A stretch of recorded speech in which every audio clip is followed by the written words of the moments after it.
Почитувани, добра вечер, добре дојдовте во отвореното студио на Телевизија 24.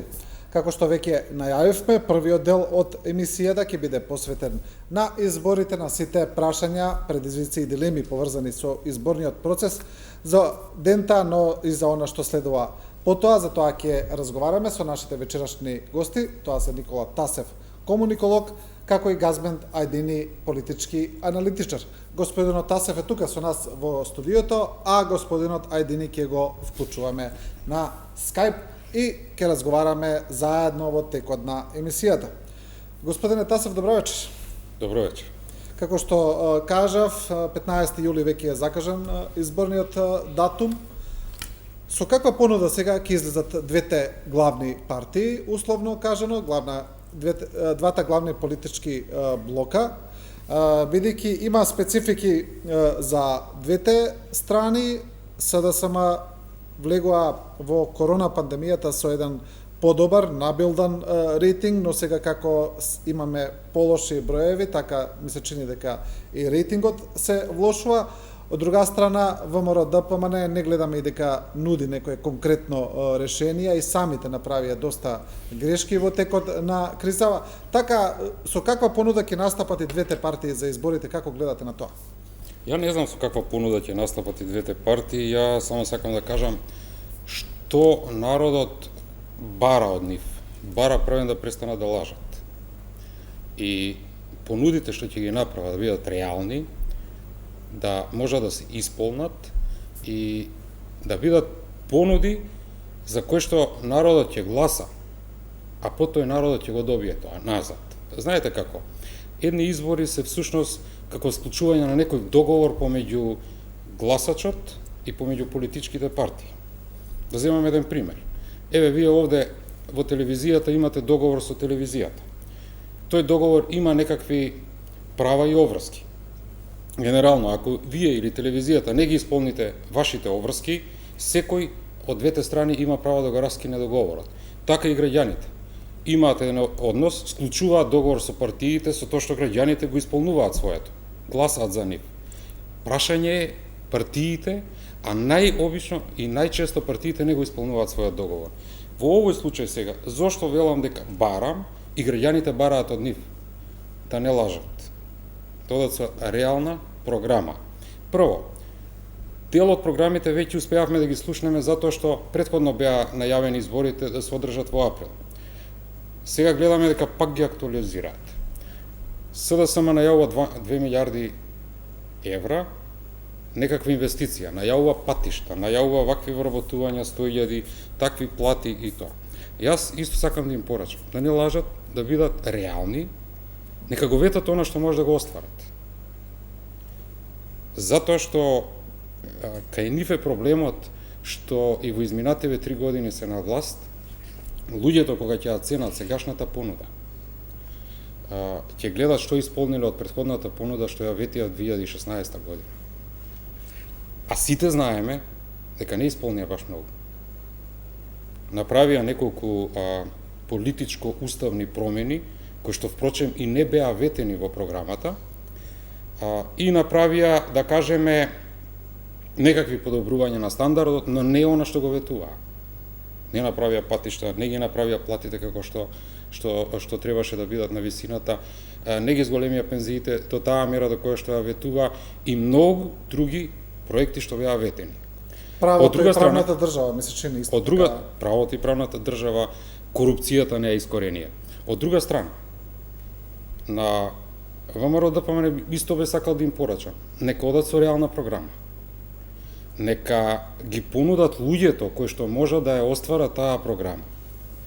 Не да одат да ги наоѓаат грешките на СДСМ.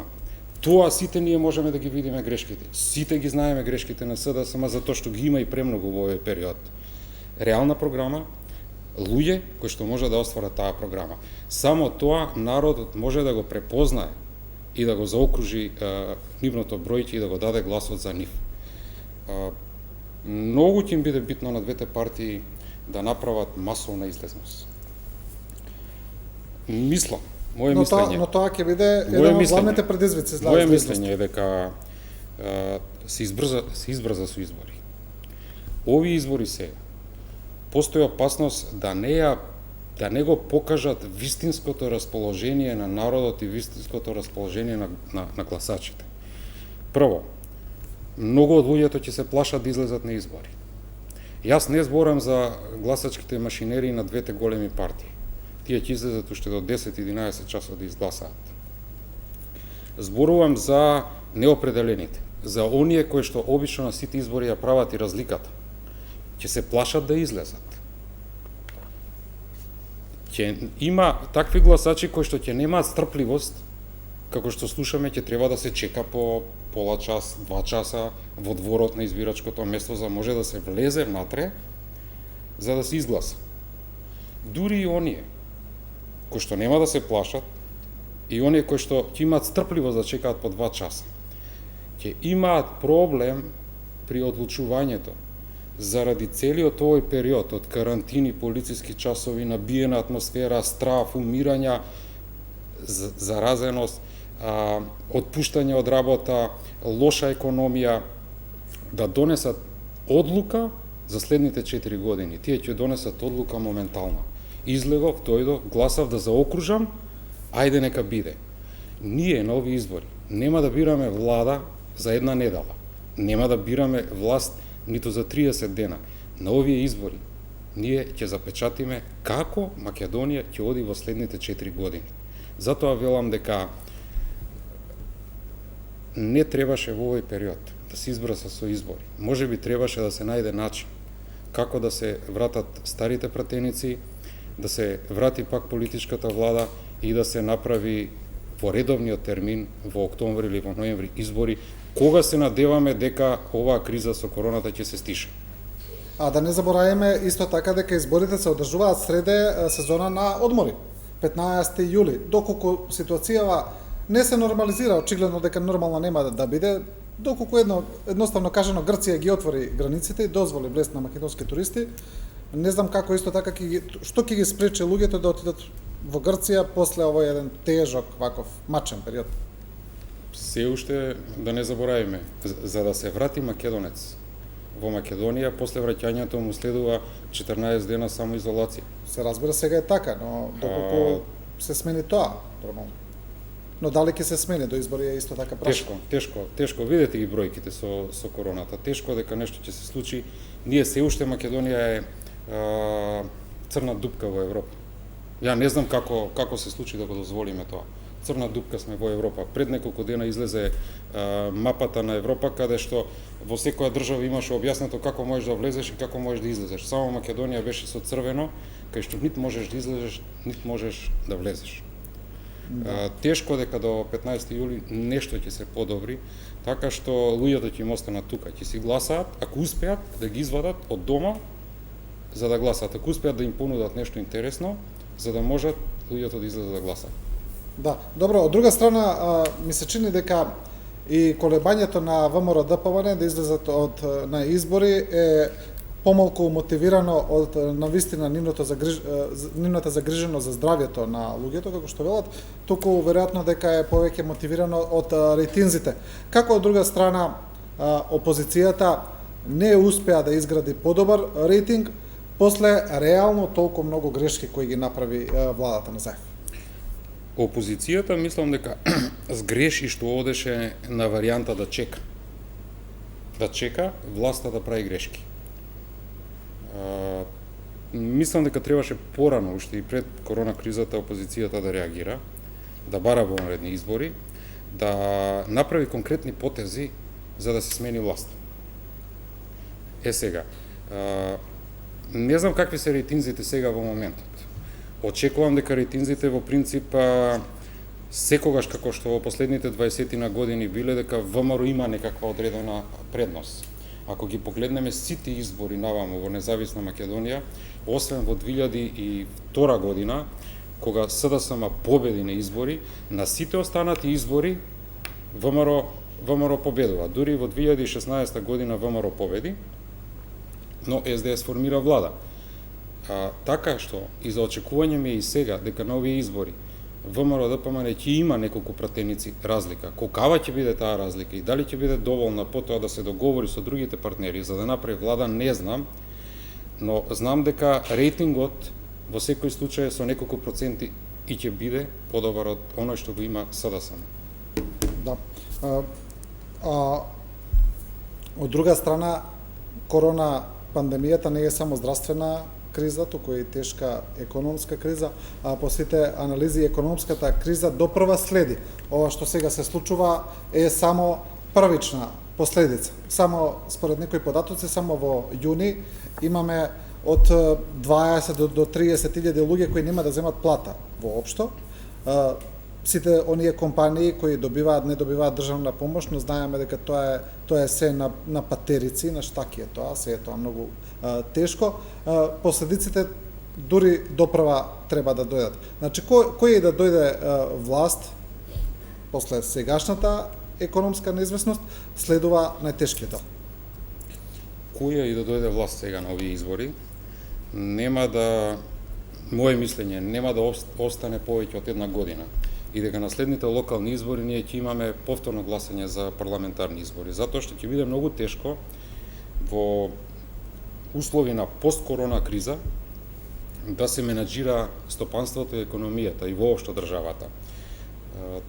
Да погледнеме како Македонија се справуваше со економијата, какви подготовки направи на почетокот за да ја пресретне таа економска криза која што ќе се случува октомври, ноември, декември, можеби и целата 2021 година. Речиси никакви. Се задолживме со кредити. Владата донесуваше уредби кои што економски мерки кои што беа нејасни, неприменливи. На почетокот дури и луѓето не знаеа како да аплицираат, не знаеа што да очекуваат и што треба да добијат од тие мерки. Земавме кредити, се задолживме како држава и планот на нашата држава е дека оваа година околу скоро 2 милиарди евра или 1.800.000 евра треба да се задолжиме, од кои 1,5 милиарда се од надворешните кредитори, а останатите се од натрешните кредитори. Ние издадовме една евроврзница од 700 милиона и тоа со камата од 3,675%, кој што нашата држава, нашата власт и економските лидери, првенци, министрите и владата најавија дека тоа е огромен успех. И во рете, може би е успех да добиеш евроврзница со таква камата, но ако направиме споредба со евроврзниците што беа издадени во нашето соседство, Србија доби со 3,2% камата евроврзница, Хрватска доби со 1,3%, а Бугарија доби со 0,6% камата пари од европските кредитори. За Хрватска, особено што јавниот долг на Хрватска е 80% од БДП, додека нашиот е 52%. Хрватска сега ја очекува крах во туризмот и тие го полнат нивниот БДП од 15% од туризмот. Доби многу подобри услови отколку што добивме ние. Бугарија доби многу подобри услови и Србија отколку што добивме ние. Додека нашите не обвинуваат дека се лидери по економија, дека се лидери со справување во кризата, тоа е резултатот. Да, за Македонија вела дека е среќа во несреќа, што не зависиме премногу од туризмот, но сепак нашата економија и пред корона пандемијата не беше нешто премногу сјајна. Значи не зборувам конкретно за оваа влада, туку македонската економија сите овие години, децении, и сега погодена со ваква едно економско цунами. Значи, што може сега државата да направи, бидејќи немаме премногу ресурси, немаме премногу средства и онака бевме слаби на сите тие полиња. Сега после ова, како од десен, како ќе продолжиме понатаму? Што би можела државата да направи за буквално да не изгура овој период? Значи не можеме повеќе да очекуваме, да преживееме, што се вика народски. Државата мора да им помогне на фирмите, мора да му помогне на стопанството, на директно на граѓаните, на студентите, треба да им помогне на сите.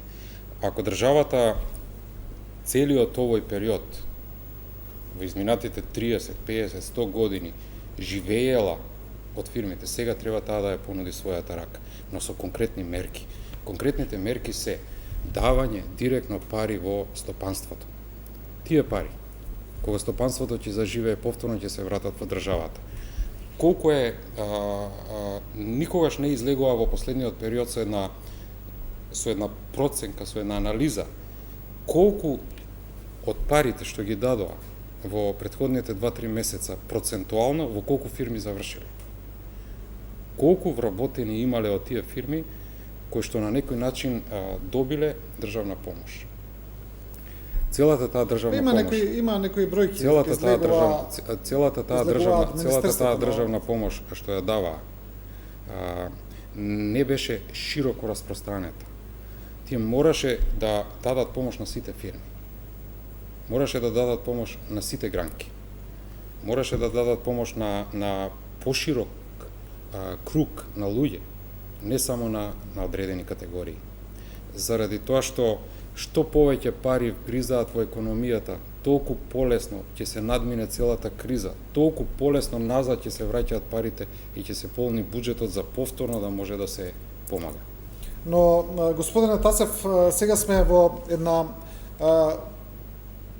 тешка парадоксална ситуација во основа на економијата, бидејќи сакаме да ја отвориме економијата, сакаме што побрзо да се вратиме во нормално работење, но од друга страна бројките не спречуваат во тоа, но и стравот од нови зарази. Како да се, мислам, ова е веќе универзално светско прашање, ова на глобално ниво проблем е кој се решава и во многу посилни земји од нашите. Кој е моделот за да се продолжи понатаму? Значи, и економијата да притрпи најмалку штети, но се разбира и здравието на луѓето да биде приоритет. Нема некој специфичен модел, треба да се навикнеме да живееме на овој начин. Што ни покажа овој период? Ни покажа дека можеме да работиме од дома. Ни покажа дека можеме да работиме и со помал капацитет. Мораме да се навикнеме и да функционираме на ваков начин. Мораме да ги насочиме нашите капацитети кон новиот начин на работење, затоа што короната нема да исчезне за месец, 2 или 3 или 5. Да, тоа е веќе очигледно дека нема да исчезне, да. Иако можеби некои се надеваат дека ќе исчезне, очигледно дека нема. Таа ќе остане овде, сега, дали ќе се најде вакцина во брзо време или ќе стекнеме колективен имунитет, тоа не знам, но знам само дека треба ние да се навикнеме да живееме на ваков начин. И луѓето живеат. Треба да се почитуваат мерките. Треба да се има казна, доколку не се почитуваат мерките. Треба сите да ги почитуваат мерките, не само одредени луѓе. Да. Добро, јас само да најавам за гледачите, значи очекувавме вклучување и на Газмет Ајдини, но ми велат од режијата дека имаме технички проблеми во однос на интернет врската, така да ако успееме во текот на емисијата, секако ќе го вклучиме, до тогаш ние продолжуваме со разговорот. Ја читав вашата најнова колумна за корона кризата, интересно насловена: Дебар го спасивте, на Скопје капитулиравте. Значи во однос на корона кризата, мислам дека насловот е јасен што сака да се каже. Сакам да кажам дека нашите власти како се справуваа со короната. Направив една анализа, една кратко навраќање назад на сите успеси и сите проблеми кои што ги имавме. Прво, споредив со една фудбалска утакмица, како некој наш тим да игра со некој германски тим и како обично ќе почнеме добро, ќе поведеме и на крај ќе примиме голови и ќе изгубиме. Почнавме добро. Дебар беше пример како треба надлежните власти да се однесуваат со целата криза. Но на крај попустливоста со верските заедници, де ќе не затвараат, пак ќе не отвараат, па ќе одиме на стратегија, ќе градиме колективен имунитет, па ќе одиме со полициски часови. Некако им избега целата контрола од раце. Ова со вториот бран не смееше да се дозволи. Додека цела Европа полека ја стивнува короната и веќе луѓето одат по годишни одмори, економијата им се враќа да им работи наназад. Ние генерално имаме проблем да сега имаме поголема епидемија од колку што имавме на почетокот. Може би е проблем што на почетокот не се отиде со масовно тестирање.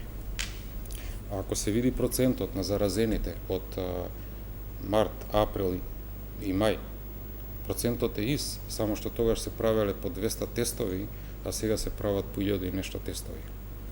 Ако се прави и тогаш поголем број на тестови. Ако се затворија уште некои градови каде што се јавуваше епидемијата како што се направи со Девар, може би немаше ова да се случи сега. Да. Добро, но тогаш министрот Филипче објаснуваше во однос на масовното тестирање дека може би не е добро како стратегија на почетокот да се направи, бидејќи објаснувањето е дека може да има многу лажно негативни тестови, луѓе кои во моментот би се покажало дека се негативни, но не би биле во некоја почетна фаза, инкубација или нешто, па потоа би се опуштиле, би добиле лажно чувство на сигурност и затоа се примени овој модел, значи идентификувај, тестирај и изолирај, што го правиме сега. Да, ама додека тој модел на почетокот се применуваше, колку луѓе им се случија да им умираат по дома и пред клиника и затоа што не биле идентификувани за да бидат тестирани, а всушност биле заразени од корона. Да. Добро, ние ќе преминеме сега на изборите, на она што се случува повеќе во светот на политиката, иако неизбежно сега се е поврзано со короната некако. Имаме еден краток блок на реклами, да го видиме и брзо се враќаме во студиото.